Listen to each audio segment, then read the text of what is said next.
What's going on, everybody? Matt Malatesta here in the VYPE Coaches Corner. We'll go into the north side of Texas. Mansville Timberview has a power program over there. Coach Kyle Martin here inside of the VYPE clubhouse. Let's go. All right, Coach. Amazing season so far.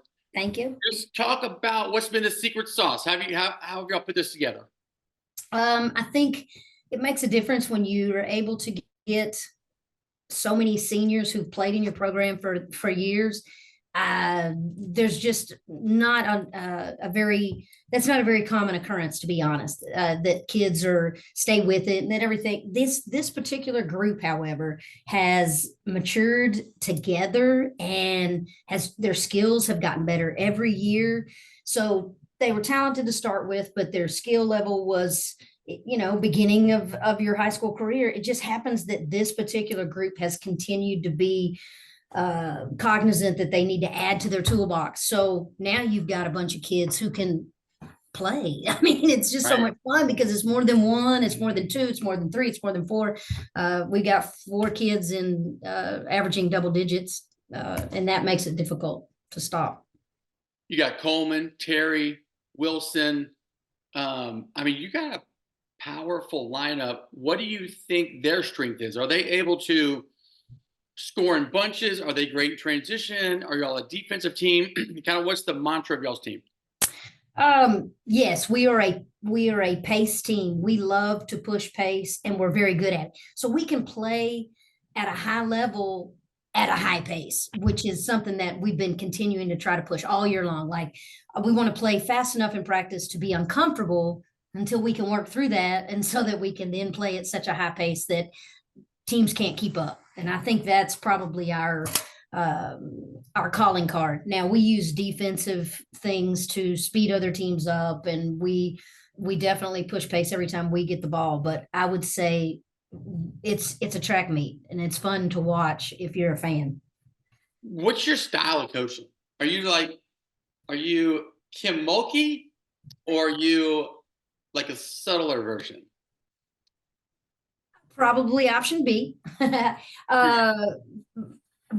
I think I'm a coach that I don't want to interrupt flow. I understand flow. I can feel it, and I don't jump in unnecessarily. I'm not a coach that needs everybody to stop so that I can put in something really pretty. So I want to push and get a flow, and I'm constantly trying to figure out what we need to do to get into it and to maintain it. But I'm a quick hitters coach also. So, I'm kind of hard to pin down as exactly, but difficult to go against because we're not super predictable. The only thing I can say is predictable. We're going to run. Every team I've ever had, 28 years. So we're going to run. So y'all are in a tough district. You're in a tough region. Just the basketball in that part of the state is so good.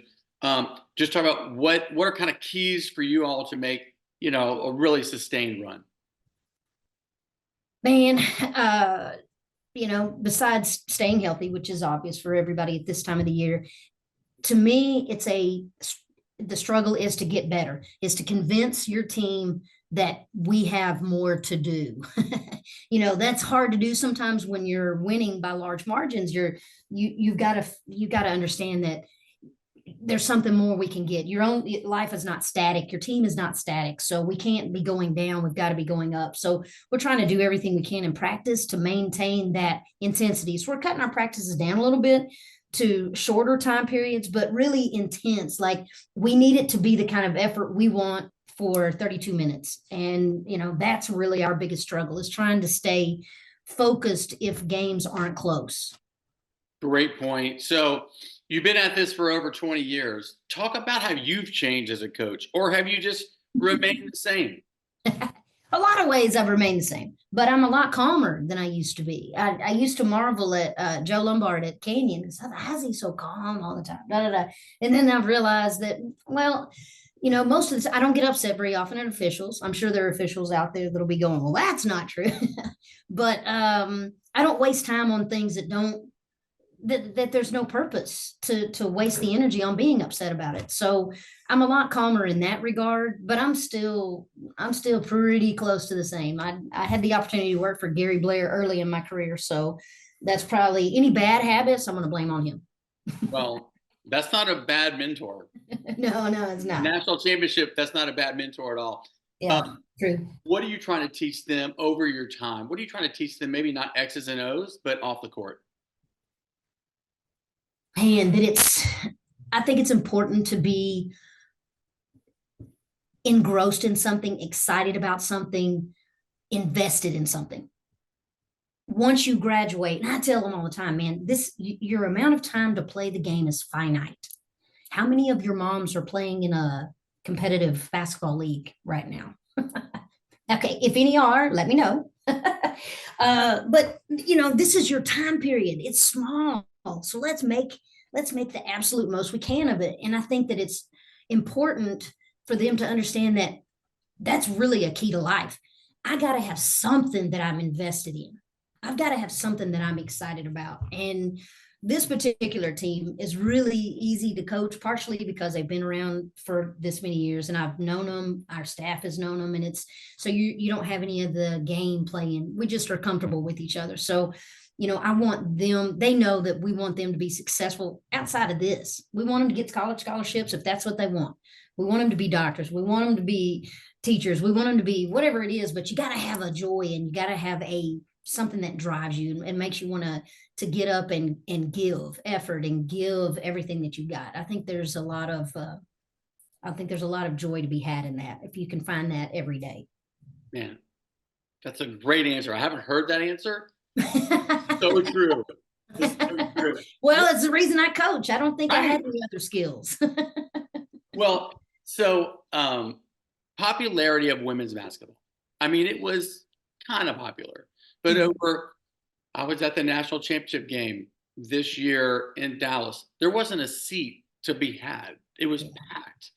Just talk about what you think are the reasons why women's basketball has just had a renaissance. Well, the WNBA has done just unbelievable amount of good for the game. But when you watch it, like even when the WNBA started, I remember watching it thinking, I don't know. I mean, even as a coach, I don't know if I like it. Well, honestly, it was early on, it was the turnover rate. It bothered me. I'm Right. like, man, I don't. And now the game, they have gotten so skilled and it's so much fun to watch an excellent basketball game where you can see offensive philosophies, you can see changes in strategy, you can see the way they're going to play. I mean, it's just the whole game is just, it's provided in a platform that I think is accessible and is enjoyable to a whole bunch of people, and I think that's made the game much better on the girls side. You're right. It's more accessible, big personalities too. I mean, that sells. True. That's really fun to see. To see those people emerge and NIL deals, and how recruiting is going now. It's kind of not great for high school kids because of the portal and stuff. Right. But it's just interesting to see how that sport has really taken off. Finally, talk about, you mentioned one of them, mentors of yours. Who have you learned the game from? Who have you taken pieces of the game from? Who has been kind of your inspo? I worked for Gary Blair. I was a GA at Stephen F. Austin, and then I was an assistant at Arkansas in early in his career there. And I would definitely count him as one. And then I would count Donna Capps, who was in high school ball down here in Texas for a long time, but then she took the UTA program and was there and got them to the NCAA tournament. And they gave Gary a scare that year, and his team was very good.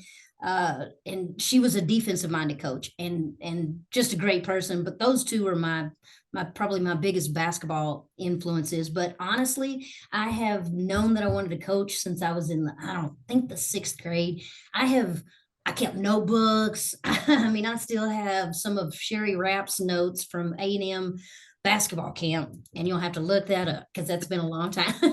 But it's just I've been a sponge about the game so my whole life. And so if I pick something up here, like I saw Rick Majerus, he was talking about something that was totally unrelated, and he was in the middle of it, and then he said, "Oh, and by the way, if your jump shooters are ever short on their shot, their eyes are late to the rim." And then he just keeps on going. And I thought to myself, oh my gosh, I got I get that makes so much sense. I'm driving, and if I'm looking up and I'm shooting at the same time, if they're short a lot, and usually their eyes are late to the rim. So it's just what I love to do. And but those two people are the ones that probably have been the most influential on me. But honestly, I've loved Dick Vitale. I watched when he first started coming on, and I mean, just I've been a sponge since ESPN came in existence.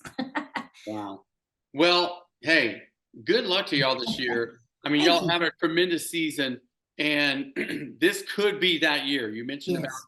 getting to the state final. This could be Yeah. that year that, y'all hoist the hardware. Yes. Yes. Get We it. want gold. All right. Well, hey, this is Kit Kyle Martin of Mansfield Timberview. Good luck, coach. We'll Thank see you you very down the much. road. Let's go. Go Wolves.